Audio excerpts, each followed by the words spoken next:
turminha! Primeiramente, muitíssimo bom dia, boa tarde, boa noite, sei lá que hora você vai estar assistindo esse vídeo aí, tá? Galerinha que vai prestar o concurso de bolsa na nossa escola, né? Do Colégio Externato, tá?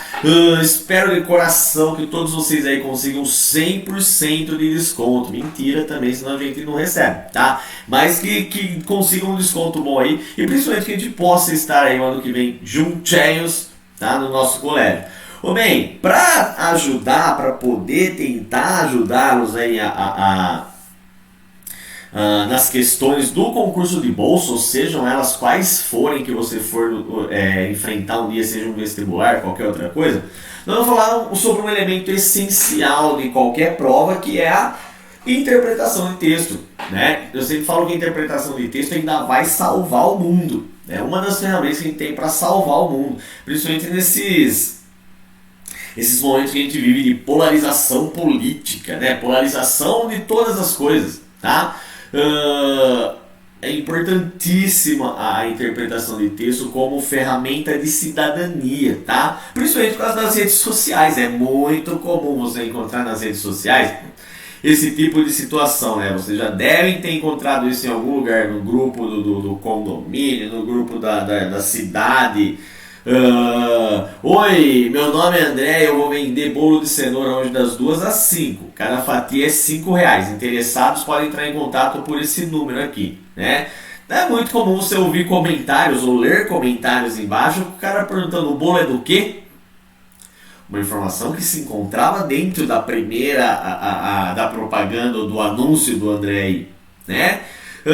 Depois que o outro pergunta quanto custa, né? Isso aqui também já estava no anúncio do André. Eu posso buscar às 6?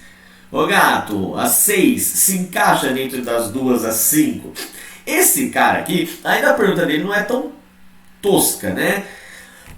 Porque ele pode, sei lá, pedir um prazo de carência pro cara aqui. E esse aqui pergunta como é que faz para comprar, né, gato? Tá escrito aqui, tá? Então esse problema que você encontra muito nas redes sociais, relacionado a um texto de 4 linhas, que é o anúncio do nosso querido André aí, tá? Cara, isso torna-se um problema muito grande quando a gente está falando de textos mais complexos, né? Quando a gente está falando de textos informativos, o texto jornalístico, a propaganda, o próprio discurso político, né? Então toda essa falta de compreensão textual, né? Ela é fruto de muitos dos problemas do nosso país, né? Se você observar o discurso político, o discurso corporativo, né? Ele é sempre um discurso mais elaborado, né? Ele não é de acesso para todo mundo da nossa população, pensando que nós temos hoje no Brasil uma quantidade enorme de analfabetos funcionais, né? O analfabeto funcional, ele é aquele, até os anos 70, o Brasil viu uma grande porcentagem de analfabetismo no nosso país, né? Aí sim, talvez o bisavô, o tataravô, eles não tiveram esse acesso à leitura, né, cara? Depois o Brasil passou por um processo de muita intensificação na questão educacional, ali aos anos 80, até hoje, né, com as políticas de inclusão. Só que aí o Brasil colocou muita gente na escola e aumentou muito a quantidade em pouca quantidade, né? Então a gente tem um grande problema aí de interpretação de texto, além do fato de nós não termos o costume de ler, né? Então, por exemplo, se você que está assistindo essa aula aí, você lê uns 2 livros já esse ano, porra, é muito difícil você não conseguir fazer uma prova boa. Você entendeu? Porque a leitura ela é uma habilidade adquirida, ninguém nasceu lendo, né? Mas tudo aquilo que você faz mais, você faz melhor, entendeu?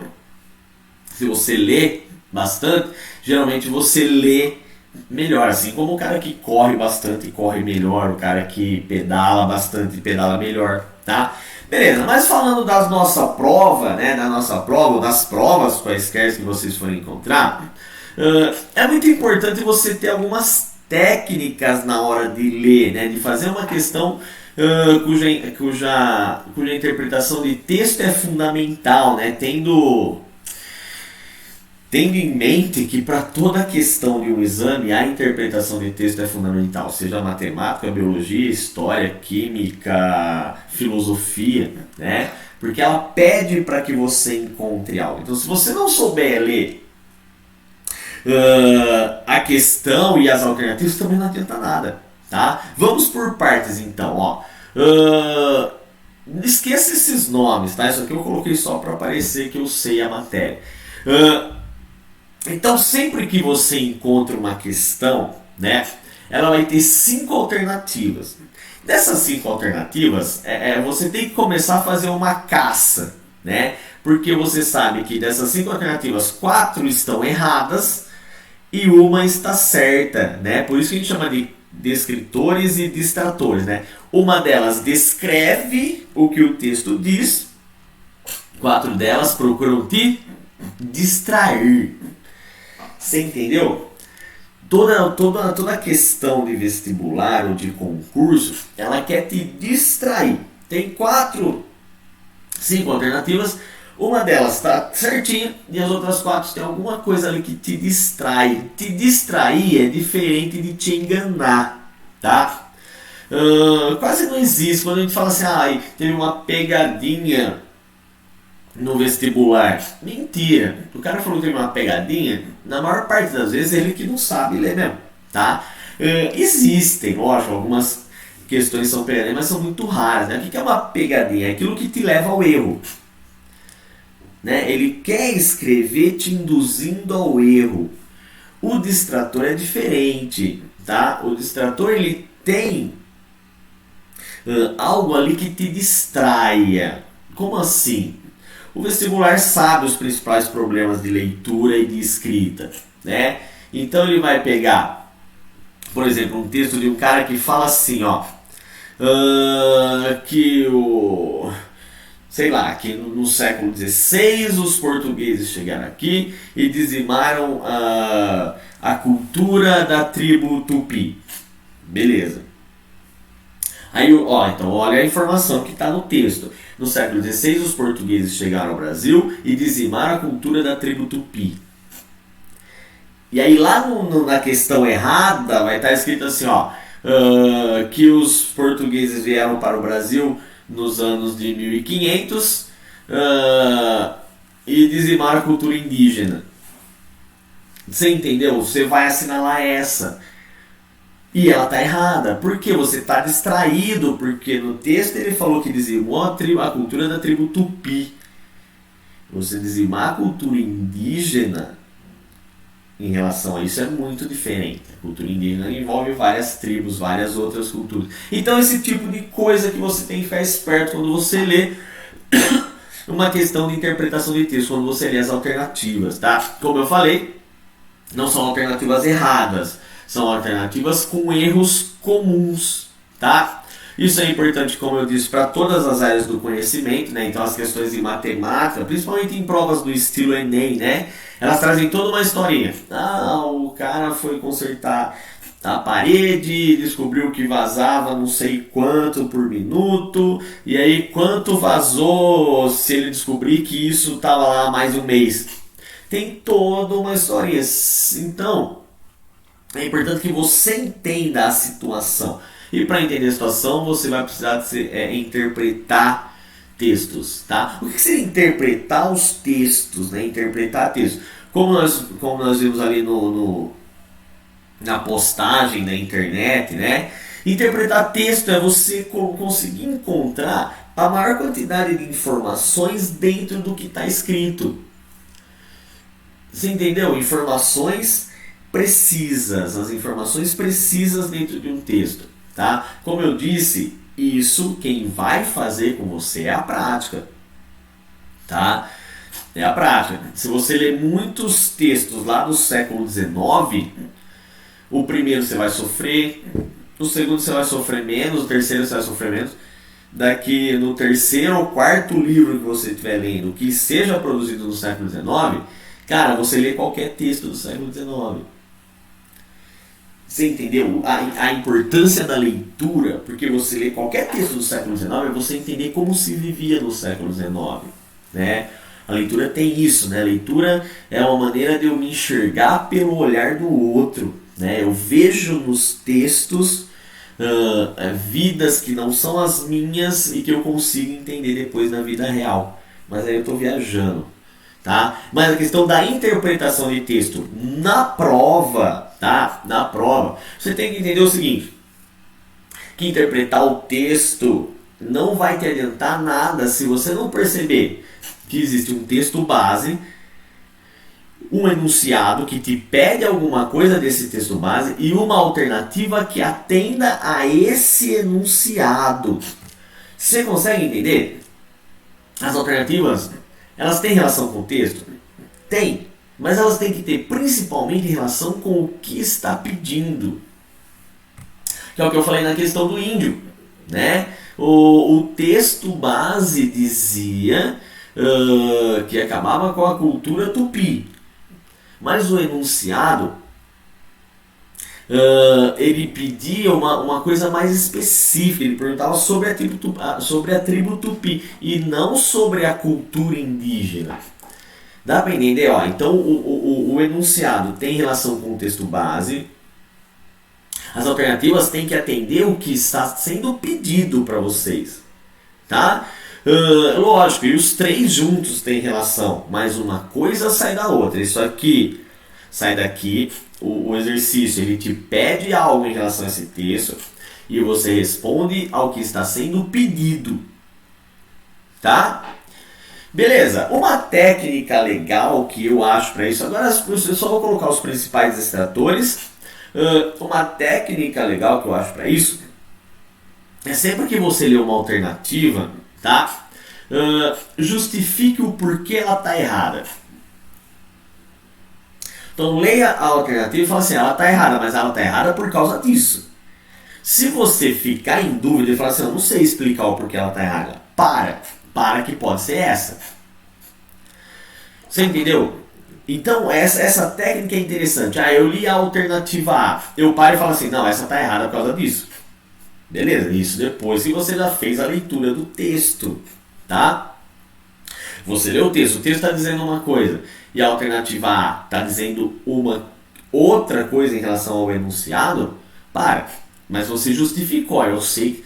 Se na letra B você fala assim, puta, ela parece estar errada, mas eu não sei por quê. Não descarte essa. A letra C você para e fala assim, não, ela está certa por causa disso. Eu vou lá no texto e observo. Beleza, tá? E aí aquelas que você não tem dúvida, ainda e não consegue justificar o porquê elas estão erradas, você para e vai comparar todas elas depois. Vai comparar das 5 alternativas A, B, C, D e E. Você vai falar assim, essas duas eu sei que não é, já justifiquei o porquê não é. Essas 3 eu não consegui justificar. Volta nas 3, leia com atenção, tá? Eu acho a principal técnica para você entender ou para você fazer uma prova com uma leitura mais sólida, né? mais concreta aí.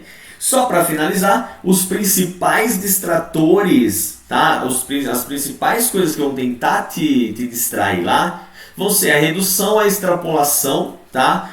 A alternativa que contradiz o texto, tá? E a alternativa que ela tá certa no início, no fim, mas ela tem algum probleminha ali no meio, tá? Então o que é a redução?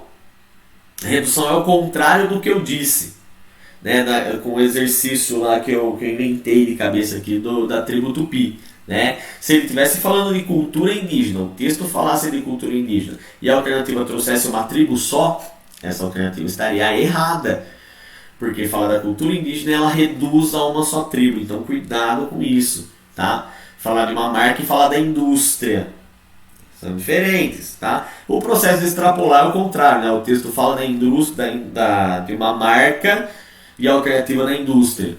Então ela extrapola, está dizendo de uma coisa específica, ela coloca no geral para você se enganar, tá? A alternativa que se contradiz, e aí quando eu falo da alternativa que se contradiz, toma muito cuidado com o enunciado que pede para você a alternativa errada, né? Porque aí você fica procurando e fala assim, nossa, estão todas certas, parece que está tudo certo. Claro que está tudo certo, você tem que procurar a errada, só tem uma errada, tá?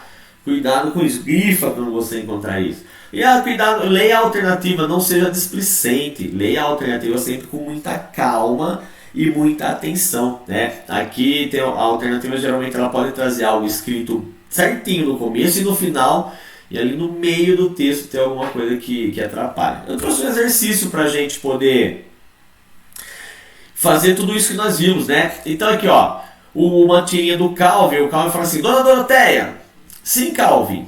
E aí o Calvin mete essa, ó, se os ignorantes é que são felizes, então essa aula é uma tentativa deliberada da sua parte de privar-me da felicidade, a qual é meu direito inalienável de acordo com a nossa Constituição. Sendo assim, exercerei minha prerrogativa de não querer compreender essa matéria e irei para o parquinho. E aí a professora chuta o Calvin da sala, né? A professora tenta puxar, na verdade, o Calvin, ela tá tentando puxar ele para dentro e ele começa a gritar, socorro, ditadura, tá? Sobre a argumentação de Calvin, considere as seguintes afirmativas, ou seja, ele quer o que da tirinha? Essa parte aqui, esses dois quadrinhos, onde o Calvin argumenta, tá? Acerca de sair da sala de aula. Vamos lá.